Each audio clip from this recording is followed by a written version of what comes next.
মানে তাহলে কি এতদিন পর সিনেমাটা আসছে, মানে আসলেও সিনেমাটা কি চলবে? মানে সেই তখনকার দিনে 2016 সালের সিনেমা এখন মানুষ দেখবে?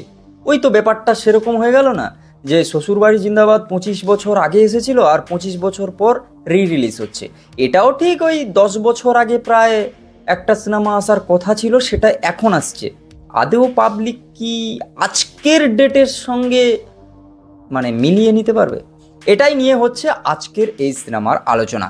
সঙ্গে এই সিনেমাকে নিয়ে ডিরেক্টর কি বললেন, যে 14ই আগস্ট রিলিজ হবে কিনা সেটাও বলবো। হ্যালো বন্ধুরা, welcome to my channel, welcome to my another episode. প্রথমে তো বলি এই সিনেমার হাইপ একেবারে মানে কি বলে উচ্চ শিখরে। তার কারণ হচ্ছে এই সিনেমায় লাস্ট দেব আর শুভশ্রীকে দেখা গেছিল। এটা একটা ভালো দিক, মানে যার জন্যে লোক দেখবে। আর দেব আর শুভশ্রীর ব্যাপারটা সবাই জানে, সেটা বলার অপেক্ষা রাখে না। এবার এই সিনেমায় তাহলে কি দুজনকে একসঙ্গে প্রমোশনে দেখা যাবে? সেটা শুভশ্রী ইন্টারভিউতে বলেছে যে হ্যাঁ, প্রমোশনের খাতিরে যাওয়া যেতেই পারে, কোনো চাপ নেই। এবার দেব কিভাবে এটাকে প্রমোশন করবে? তার প্রোডাকশন হাউসের পেজ থেকে নতুন পোস্টার তো লঞ্চ করে দেওয়াই হয়েছে। আর 14ই আগস্ট ওয়ার 2-র সঙ্গে সিনেমাটা কিন্তু আসছে। তাহলে এখানে কিন্তু যুদ্ধটা সেই লেভেলের হবে, পুরোপুরি সরাসরি ঋত্বিক রোশন আর জুনিয়র এনটিআরের সঙ্গে। মানে ব্যাপারটা বুঝে দেখো যে একেবারে 14ই আগস্ট লড়াই হতে চলেছে এক প্রকার বলতে গেলে। তবে এই সিনেমার ডিরেক্টর কৌশিক গাঙ্গুলি কিন্তু পুরো ব্যাপারটা নিয়ে খুব সিরিয়াস। সে ভালো করেই জানে যে এখনকার সময়কে টক্কর দিয়ে সিনেমাটা চলবে। কি বললেন সেটাই দেখবো।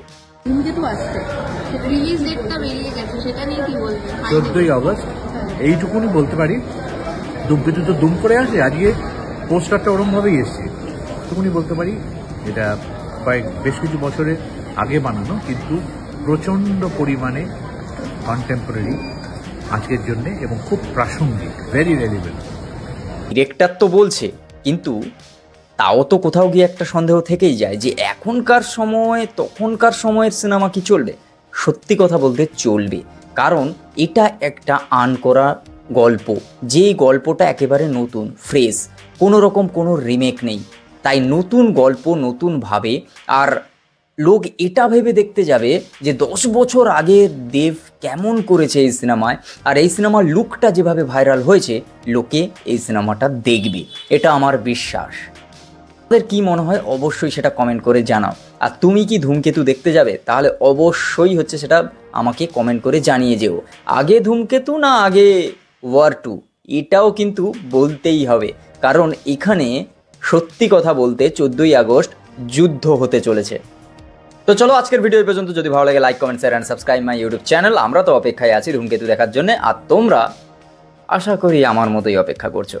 আর তুমি যদি ফেসবুক থেকে দেখে থাকো অবশ্যই পেজটাকে ফলো করো, লাইক করো। চলো দেখাচ্ছে নেক্সট।